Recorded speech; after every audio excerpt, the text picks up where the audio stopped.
These are the 8 steps to buy your first investment property. The first is to choose your strategy, and you might think that's strange. Why are we choosing strategy rather than seeing whether we can invest? The amount you're going to need to spend depends on the strategy you choose, and there are 3 to look at. The first is the passive buy and hold strategy. That's when you're going to buy a new build like this, and you're just going to hold it for the long term. Really simple strategy, no renovations, very low maintenance, costs less money, which we'll get into in a minute, and there are some pretty cool tax incentives as well. The second strategy is the active buy and hold, or renovate and hold, also known as the BRRRR. That's where you're going to buy an existing property that needs a bit of love, and you're going to do it up before renting it out. The good thing about that is you're going to make money through the renovation because the property is going to increase in value, but it is going to take more time. The cash flow, though, will be the same or slightly better than a new build. The third strategy is to flip properties. That's where you're going to buy a property that, again, needs some love. You're going to do it up, but you're going to sell it back onto the market pretty much straight away. Wouldn't recommend the flipping strategy right now because house prices are falling in value, so there's a real risk that you are going to lose money.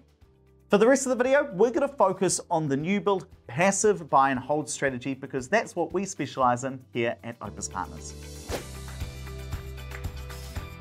The minimum amount you need to invest is $110,000 as a deposit if you're buying a new build. Now, don't worry, you don't need to have that money in your bank account as cash. Usually, investors will borrow against their own home to get that deposit out. The best way to see if you can afford to invest is to talk to a mortgage broker. And if you're looking for a recommendation, check out our sister company, Catalyst Financial. Though, if you'd like a quick ballpark, use a calculator like this. You can find the link down in the description. All you do is put in some quick details about your situation, and it will give you a ballpark about what you could potentially invest. Now you need to know where you're going to invest. Property investors make most of their money by their houses going up in value, so you want to choose a market where house prices are going to increase. There are 3 things to look for. First of all, where the market is within its property cycle, the expected population growth, and also how large the population is currently. And if you want to learn more about this, check out our book, Wealth Plan. It's in bookstores or the link is down in the description. And in writing that book, I analysed every single town in New Zealand and found that Christchurch, Rangiora, Kaiapoi, these are some of my top places to invest, as well as Auckland right now. On the other hand, I wouldn't be investing in Whangarui, Levin, or Tokoroa.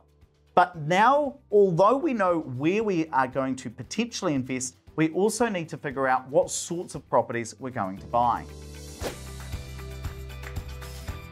Now it's time to set some buying criteria. You already know you want to invest in Christchurch, maybe Kaiapoi, but you've got to choose what type of property you're going to go for. You can either choose a growth property or a yield property. Growth properties increase in value faster, but the rental yield isn't as good, whereas a yield property isn't going to go up in value as quickly, but will have that higher rental cash flow. Just make sure you stay away from lemons, which are neither high growth nor high yield. If you choose a growth property, and that's what most people buying their first one will go for because you need to grow your wealth, you're going to look for a house or a townhouse. Whereas if you're looking for a yield property, you're probably going for an apartment or room-by-room rental. Now it's time to go looking for deals, and there are 2 ways to do this. You can DIY it, do it yourself, which I'll show you how to do in a moment, or you can use a property investment company. Now, this YouTube channel, Opus Partners, is just one example of a property investment company, though there are others too. And what these sorts of businesses will do is create a financial plan for you using a piece of their software. And on top of this, they are going to guide you through the steps, the 8 steps of this video, eventually finding new builds for you. And if you've used a property investment company before, you know that companies like us often do not charge you a fee to work with them. Instead, they earn their money by charging the developer a fee if they can find the right new build investment for you. If you're going to DIY, it's time to look for properties. And you're going to do what I did in this video here, which is fire up a spreadsheet to find properties with their price, bedrooms, bathrooms, car park, floor area, all the details. And you'll go through websites like TradeMe, realestate.co.nz, and developers' own websites trying to look for potential investments that fit your buying criteria. In that video, I created a list of 10 different properties that all had 2 bedrooms, 1 or 1.5 bathrooms with their price, and found out that the one on Cross Street was in fact the cheapest on the market. But just because Cross Street was the cheapest doesn't mean it's the best investment. It's time to run the numbers.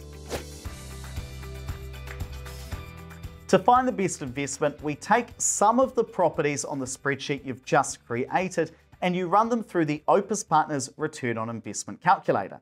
Here you put in up to 3 properties with all of their details, purchase price, and all of the costs to own them, like property management, rates, insurance, and maintenance. And what the spreadsheet will do is create a 15-year cash flow forecast for each of the properties so you can see how much it's going to cost you to hold. Then it's going to give you your return on investment. This is the most important number because what that says is for every dollar I put into an investment property, how many dollars am I going to get back? For the Cross Street property, for every dollar you invest, you get $2.36 back. For the Wolfbrook, it's $2.14 or $2.20 for the Williams Corporation property. So this says to me, based on the numbers, Cross Street is likely the best investment. Already you've done so much work from choosing your strategy, finding properties, all the way to running the numbers. Now that you've found a property that you like, it's time to sign a contract for it.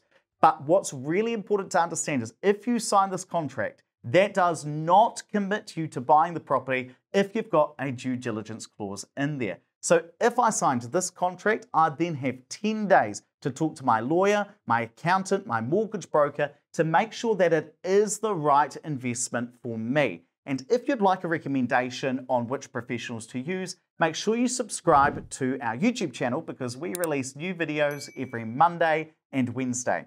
And if you've been subscribed for a while, you'll know that if you go through the process and say, this is the right one for me, your next step is to go unconditional or confirm on the property, and that means you are legally bound to buy it, and congratulations, you've just bought your first investment.